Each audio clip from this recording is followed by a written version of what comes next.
Dear students, നമ്മൾ already എന്തിനെ പറ്റി പഠിച്ചു കഴിഞ്ഞു? പാർട്ട്ണർഷിപ്പ് ഡീഡിനെ പറ്റി പഠിച്ചു കഴിഞ്ഞു. ആ ഡീഡിൻ്റെ കാര്യങ്ങളെല്ലാം പഠിക്കുമ്പോൾ, അതിൻ്റെ കണ്ടന്റ് ഒക്കെ പഠിക്കുമ്പോൾ വീണ്ടും വീണ്ടും റിപ്പീറ്റ് ചെയ്ത് പറഞ്ഞിരുന്ന ഒരു കാര്യമുണ്ട്. എന്താണത്? ഡെഫിനിഷൻ അനുസരിച്ചിട്ട് അല്ലെങ്കിൽ ആക്ട് അനുസരിച്ചിട്ട് പാർട്ട്ണർഷിപ്പ് ഡീഡ് വേണമെന്ന് യാതൊരു നിർബന്ധവുമില്ല. അത് എഴുതി തയ്യാറാക്കിയതായിരിക്കണമെന്ന് യാതൊരു നിർബന്ധവുമില്ല. എങ്ങനെയായിരിക്കാം? ഓറൽ ആയിരിക്കാം, അല്ലേ? ആ ഓറൽ സ്റ്റേറ്റ്മെന്റിന് നമ്മൾ ഒരിക്കലും ഡീഡ് എന്ന് പറയില്ല. റിട്ടേൺ സ്റ്റേറ്റ്മെന്റിനെയാണ് ഡീഡ് എന്ന് പറയുന്നത്. ഇനി അഥവാ നമുക്ക് ഡീഡ് ഇല്ല എങ്കിൽ ചില ഐറ്റംസിൻ്റെ കാര്യത്തിൽ ഒരു പ്രത്യേക ക്ലാരിഫിക്കേഷൻ നമുക്ക് ആവശ്യമുണ്ട്. ആ ഐറ്റംസ് ആണ് നമ്മൾ ഇനി വരുന്ന പ്രസൻറ്റേഷൻ, ഈ ഒരു പ്രസൻറ്റേഷനിൽ കാണാനായിട്ട് പോകുന്നത്. അതെന്തൊക്കെയാണെന്നുള്ളത് നോക്കാം. എന്താണ്? Rules applicable in the absence of partnership deed or if the deed is silent on any matter.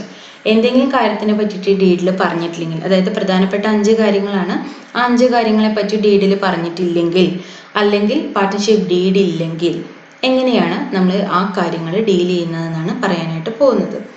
അതിലൊന്നാമത്തെ കാര്യം എന്താണ്? പ്രോഫിറ്റ് ഷെയറിംഗ് ആണ്. നമുക്കറിയാം അല്ലേ, പ്രോഫിറ്റ് എന്ന് പറയുന്നത് വളരെ ഇമ്പോർട്ടൻ്റ് ആയിട്ടുള്ള ഒരു കാര്യമാണ്.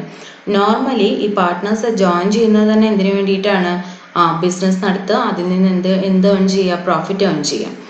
ഡീഡിൽ ഒന്നും തന്നെ പറഞ്ഞിട്ടില്ലെങ്കിൽ, അല്ലെങ്കിൽ ഡീഡ് ഇല്ലെങ്കിൽ, the profit or loss shared equally among the partners irrespective of their capital contribution. അവർ ക്യാപിറ്റൽ തന്നിട്ടുള്ള അളവൊന്നും നമ്മൾ എടുക്കേണ്ട കാര്യമില്ല.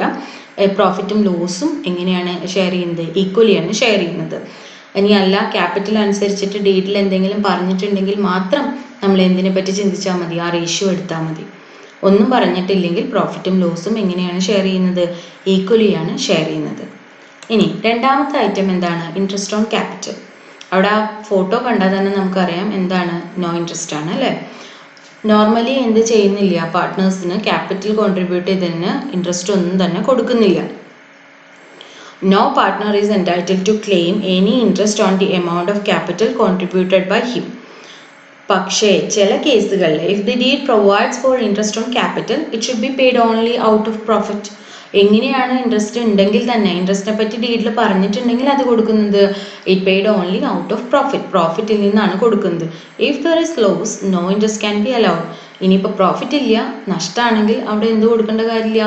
ഇൻട്രസ്റ്റ് കൊടുക്കേണ്ട കാര്യമില്ല. ഇപ്പോൾ ഡീഡിലൊന്നും പറഞ്ഞിട്ടില്ലെങ്കിൽ ഇൻട്രസ്റ്റിനെ പറ്റി നമ്മൾ ചിന്തിക്കേ വേണ്ട. ഇൻട്രസ്റ്റ് നമുക്ക് ക്യാപിറ്റലിൻ്റെ മുകളിൽ കൊടുക്കേണ്ട ആവശ്യം ഇല്ല. ഇനി നോക്കാം, അടുത്തത് എന്താണ്? Interest on loan to the firm.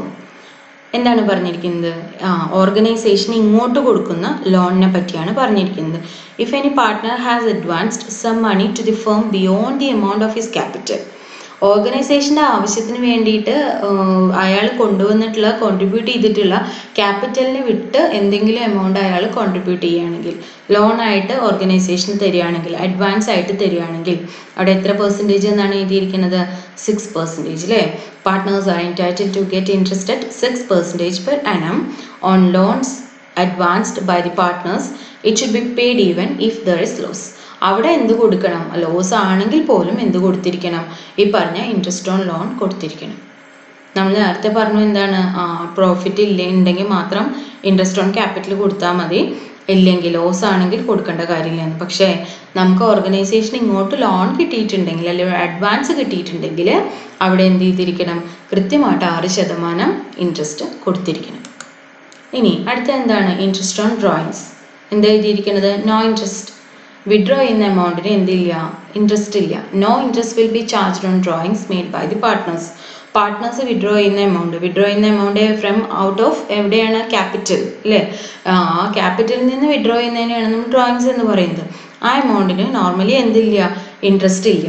ഇനി എന്തെങ്കിലും ഇൻട്രസ്റ്റ് നമുക്ക് ചാർജ് ചെയ്യണമെങ്കിൽ അത് എവിടെ പറഞ്ഞിട്ടുണ്ടായിരിക്കണം? ഡീഡിൽ പറഞ്ഞിട്ടുണ്ടായിരിക്കണം.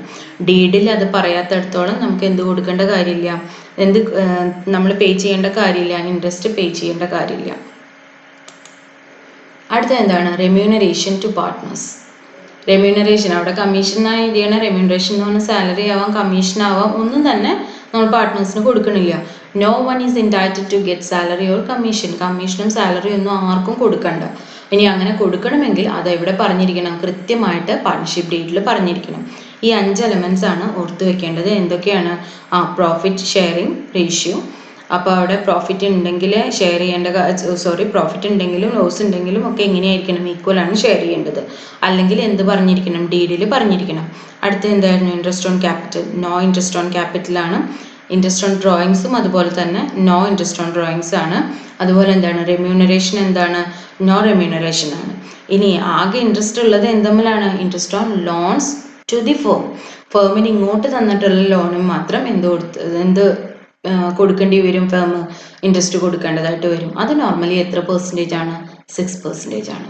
മനസ്സിലായിട്ടുണ്ടാവും എന്ന് ഞാൻ വിചാരിക്കണം. ഒന്നുകൂടി മനസ്സിരുത്തി കേട്ട് നോക്കാം കേട്ടോ. Thank you.